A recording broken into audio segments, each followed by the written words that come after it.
দীর্ঘ ৬ মাসের লুটপাট ও প্রকৃতি ধ্বংসের পর অবশেষে স্বরূপে ফিরেছে পর্যটনের আকর্ষণ ভোলাগঞ্জের সাদা পাথর। ঈদ উল ফিতরকে কেন্দ্র করে সেখানে ফিরেছে প্রাণচাঞ্চল্য।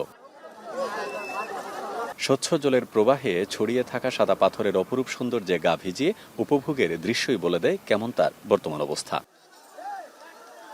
পরিবার পরিজন নিয়ে প্রকৃতির মাঝে সময় কাটাতে পেরে উচ্ছ্বসিত দর্শনার্থীরা। কেউ ছবি তুলছেন, কেউ বা নৌকায় ঘুরে উপভোগ করছেন স্বচ্ছ পানির নিচের পাথরের দৃশ্য। পরিবেশ নাইস, বাট পানি তো অনেক কম। ফ্যামিলি নিয়ে আসছি এখানে ঘুরতে, অনেক মজা করতেছি সবাইকে নিয়ে।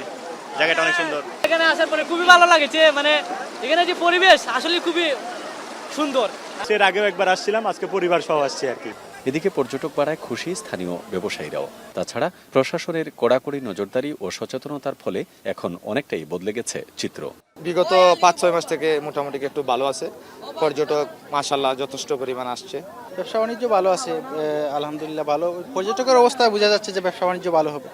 রবিবার ভোলাগঞ্জের সাদা পাথর পরিদর্শন শেষে সিলেটের পর্যটন এলাকাগুলোকে আরও আকর্ষণীয় করতে নানান পরিকল্পনার কথা জানান প্রবাসী কল্যাণমন্ত্রী আরিফুল হক চৌধুরী। মানুষ অন্যান্য জায়গায় আমার দেশে যে বাংলাদেশে যে বিভিন্ন স্পটগুলো আছে সেইগুলোকে আকর্ষণীয় করে তুলে প্রবাসে যারা আমার বিশেষ করে আমাদের ভাই বোন যারা আসে তারা মালদ্বীপ না গিয়ে তারা যেন সিলেটে চলে আসে।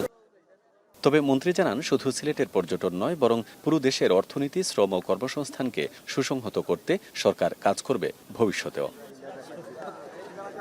গুলজার আহমেদ, এখন সিলেট।